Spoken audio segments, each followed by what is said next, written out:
त्रिपुरा फसाद कहीं भी होता है तो एक दिन दो दिन के अंदर अगर कंट्रोल नहीं होता, इसका मतलब ये कि वहाँ की इंतज़ामिया उसमें शरीक है। ये बात बिल्कुल वाज़ेह है। 7 दिन तक एक बिल्कुल संगार हो रहा है, लूटमार हो रही है, एक तरफा कत्ल हो रहा है और इनको कहते हैं कि अभी कोई गिरफ्तारी नहीं हुई है।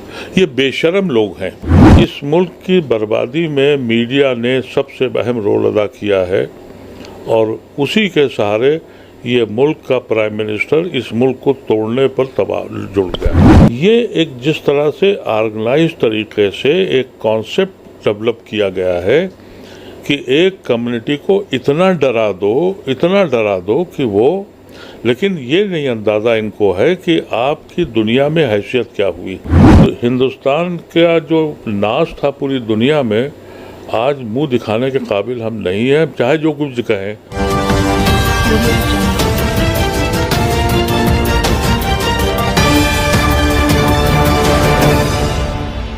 में मीडिया के अंदर जिस तरह की कवरेज दिखाई देती है, अखबारों की सुर्खियां बनती हैं और हफ्तों बहस होती है टीवी चैनल्स पर, लेकिन देश के एक राज्य त्रिपुरा तकरीबन एक हफ्ते से जल रहा है। कहीं पर कोई खबर नहीं है, पूरी तरह से अखबारात में ब्लैकआउट है, जिसको लेकर कल सोशल मीडिया पर एक हैशटैग भी चलाया गया, ट्विटर पर ख़ास तौर से, we stand with Tripura Muslims. हमारे साथ इसी मुद्दे पर बात करने के लिए मोहम्मद अदीब साहब, साबिक मेंबर पार्लियामेंट हैं। अदीब साहब, एक हफ़्ता हो गया, लेकिन जिस तरह के दृश्य वहाँ से आ रहे हैं, जिस तरह के शॉट्स आ रहे हैं, वो दिल दहला देने वाले हैं। पुलिस कोई एक्शन नहीं ले रही, मुसलमान बेयारो मददगार हैं। तकरीबन 16 मसाजिद हैं जिनको नुकसान पहुँचाया गया है और 2 मस्जिद पूरी तरह से शहीद कर दी गई।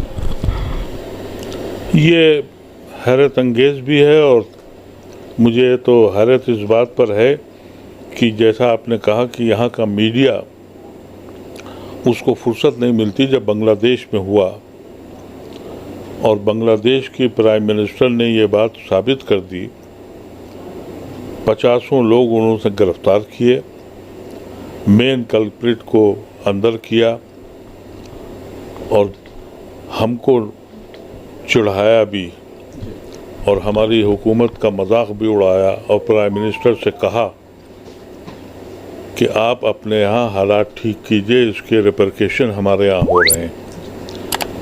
अगर कुछ भी एहसास होता हमारे प्राइम मिनिस्टर या होम मिनिस्टर को, तो शर्म आनी चाहिए थी। बरखिलाफ इसके जो त्रिपुरा में नंगा नाच नाचा जा रहा है और जिस तरह से ये हालात किए जा रहे हैं, ये मैं समझता हूँ कि ये इस वजह से हो रहा है कि उन्हें मालूम है कि सरकार उनके साथ है। और उसका सबूत मैं आपसे यूँ दूँ कि आज के अखबार में पढ़ा मैंने कि 2 FIR हुई हैं, 2 FIR हुई हैं बकौल सरकार के, गिरफ्तार कोई नहीं हुआ। यानी 7 दिन तक एक बिल्कुल संगार हो रहा है, लूटमार हो रही है, एक तरफा कत्ल हो रहा है और इनको कहते हैं कि अभी कोई गिरफ्तारी नहीं हुई है। ये बेशर्म लोग हैं। ये जो इस वक्त की हुकूमत है त्रिपुरा में और जो सेंटर की हुकूमत है, जो हमारा होम मिनिस्टर है, ये ऐसा होम मिनिस्टर तो हिंदुस्तान ने कभी देखा ही नहीं। आप देखिए कि दिल्ली के फसाद में एक आदमी छूट रहा है, अदालत इनके खिलाफ स्ट्रेचर पास कर रही है और होम मिनिस्टर चुप है। ये एक जिस तरह से ऑर्गेनाइज तरीके से एक कॉन्सेप्ट डेवलप किया गया है कि एक कम्युनिटी को इतना डरा दो कि वो, लेकिन ये नहीं अंदाज़ा इनको है कि आपकी दुनिया में हैसियत क्या हुई। हिंदुस्तान के बारे में पूरी दुनिया में जो कहा जा रहा है और अखबारात लिख रहे हैं, उससे ये मुल्क जो इसने 70 साल में कमाया था, इस 7 साल में हम कहाँ खड़े हो गए। अब हमारा मकाम जो हिंदुस्तान की ऐसी नाम आ गया कि जो हम बांग्लादेश, पाकिस्तान, नेपाल से भी नीचे चले गए ह्यूमन राइट्स के मामले पर और कह रहे हैं कि हमने बड़ी तरक्की की है। मैं समझता ये हूँ कि अब एक वो वक्त आ गया है कि जहाँ आवाम अगर नहीं खड़ी होती और इनके हाथ पैर नहीं रोकती है, तो ये मुल्क और ये आप अंदाज़ा कर लें कि त्रिपुरा बॉर्डर स्टेट है, और ये बॉर्डर स्टेट को अगर आप इस तरह से डिस्टर्ब करेंगे, उसके असरात कहाँ होंगे। हिंदुस्तान का अगर नक्शा देखिए तो ये वाहिद मुल्क है जो दुनिया अपने सारे नेबरों से लड़ रहा है। नेपाल इनको आंखें दिखा रहा है, पाकिस्तान हमारा पुराना दुश्मन है, चाइना अंदर घुसा बैठा हुआ है, उधर त्रिपुरा में उधर का बॉर्डर मिला हुआ है। ये मुल्क को तबाह करने के लिए ये लोग हैं, और मैं समझता हूँ कि इनकी ज़िंदगी का मकसद सिर्फ इलेक्शन है। लेकिन त्रिपुरा फसाद कहीं भी होता है तो एक दिन 2 दिन के अंदर अगर कंट्रोल नहीं होता, इसका मतलब ये कि वहाँ की इंतज़ामिया उसमें शरीक है। ये बात बिल्कुल वाज़ेह है। जो आपने जैसा कहा कि सबसे बड़ा काम मीडिया का था, और कल सुप्रीम कोर्ट ने ये बात दोहराई भी है कि मीडिया को आज़ाद होना चाहिए, लेकिन उसके बावजूद ये मीडिया का जो खेल हो रहा है, इसके लिए कौन जिम्मेदार है मुझे नहीं मालूम, लेकिन ये मुल्क का मुस्तकबिल मुझे कुछ दिखाई नहीं पड़ता। बांग्लादेश को लेकर जिस तरह से हिंदुस्तान का बयान आया, गृह मंत्री ने भी उसको लेकर के ट्वीट किया, लेकिन अपने देश में इस तरह की हरकतें हो रही हैं, और आरएसएस और उसके जो विंग हैं, ख़ासतौर से बजरंग दल, उनके ज़रिए एक रैली ऑर्गेनाइज़ की गई थी बांग्लादेश में जो हुआ था उसके ख़िलाफ़, और वो रैली बाकायदा उसमें काफ़ी संख्या में पुलिस वाले भी मौजूद थे। जब रैली मुस्लिम इलाके में घुसी तो उसके बाद तोड़फोड़ शुरू कर दी गई, लेकिन उस पर किसी तरह का कोई बयान नहीं। देखिए, बदनसीबी से हिंदुस्तान में ऐसा होम मिनिस्टर कभी आया ही नहीं जिसका अपना सारा रिकॉर्ड शुरू से मुश्तबा है, और ये जो कुछ हिंदुस्तान में इस वक्त हो रहा है, इसका वाहिद एक इंसान है जो यहाँ का होम मिनिस्टर है। यानी कोई भी मुल्क होगा उसे शर्म आएगी। जो बांग्लादेश की प्राइम मिनिस्टर ने जो जुमले इस्तेमाल किए थे, और वो जुमले इसलिए बड़े मौजू थे कि उसने अपने मुल्क में उन लोगों को, उन एंटी सोशल एलिमेंट्स को, उन बदमाशों को सज़ा भी दी, उनको पकड़ा भी, माजरत भी की, और मंदिर जाके, जिस मंदिर के साथ ये वहाँ तोड़फोड़ की गई थी, वहाँ वो प्राइम मिनिस्टर गई और उसने माफ़ी मांगी। उसका हमारा अब क्या मुकाबला है? हमारा प्राइम मिनिस्टर तो बोल के नहीं देता। आज जिस तरह से मसाजिदें तोड़ी गई हैं, और जिस तरह से मकानात जलाए गए हैं, और जिस तरह से कत्लेआम हुआ है, इसके ऊपर न होम मिनिस्टर बोल रहा है, न प्राइम मिनिस्टर बोल रहा है, और मीडिया उसके साथ खामोश है। लेकिन अभी अगर कहीं एक किसी दूसरे मुल्क में कुछ ज़रा सा भी हो जाएगा तो आप 24 घंटे यही तमाशा देखेंगे।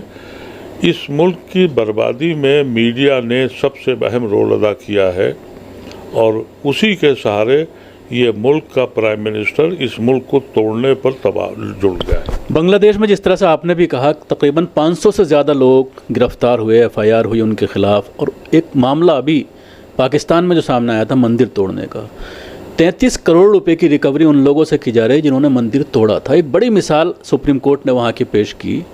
लेकिन अभी जिस तरह से दिल्ली में दंगे हुए थे, गुजरात दंगे हुए, कल गुजरात दंगों को लेकर भी हियरिंग थी सुप्रीम कोर्ट में, ज़किया जाफरी केस में, जिसमें SIT जो रिपोर्ट थी वो कोर्ट ने मंगाई है, और वो केस भी खुलने की उम्मीद है। लेकिन दिल्ली दंगों में जिस तरह की कारकर्दगी दिल्ली पुलिस की रही, ख़ासतौर से BJP लीडर जो खुलेआम हेट स्पीच दे रहे थे, उनके खिलाफ कोई केस दर्ज नहीं किया गया। उल्टा अगर देखा जाए तो 60-70% मुसलमानों को गिरफ्तार किया गया। अब जिस तरह से त्रिपुरा में इस तरह की चीज़ें आ रही हैं, कल एक वीडियो वायरल हुआ है जिसमें एक आला अधिकारी पुलिस का मुसलमानों के पास आकर के उनसे अपील कर रहा है कि आप लोग घर में चले जाए। मुस्लिम कह रहे हैं कि अगर हम घर चले गए तो हमारी मस्जिद को नुकसान पहुंचा दिया जाएगा। उल्टा मुसलमानों को ही समझाया जा रहा है। देखिए, हमने आपसे जैसे कहा कि हमारा अब कोई मुकाबला कहीं है नहीं। पाकिस्तान में मंदिर टूटा, वहाँ एक्शन लिया गया, वहाँ की अदलिया ने खुद दखलंदाजी की, यहाँ की अदलिया भी खामोश है। मैं तो मुबारकबाद देता हूँ कि आज का जो चीफ जस्टिस ऑफ इंडिया है उसने कुछ भरम कायम रखा है, नहीं तो पिछले चंद सालों में जो सुप्रीम कोर्ट और अदालतों के फैसले हैं, उन्होंने तो ईमान ही ख़त्म कर दिया था कि अब अदालतें रह गई हैं।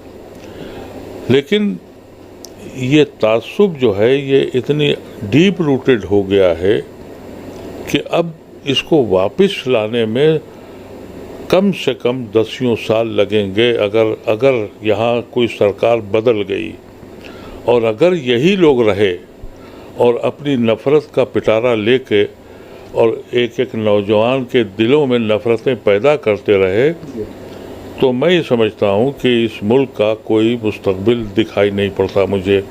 ये ख़ामख़ाही की बात है कि भाई हम गर्व से कहें, किस बात का गर्व करें? ये गर्व है कि मस्जिदों को तोड़ो? ये गर्व से कहें कि तुमको नमाज नहीं पढ़ने देंगे?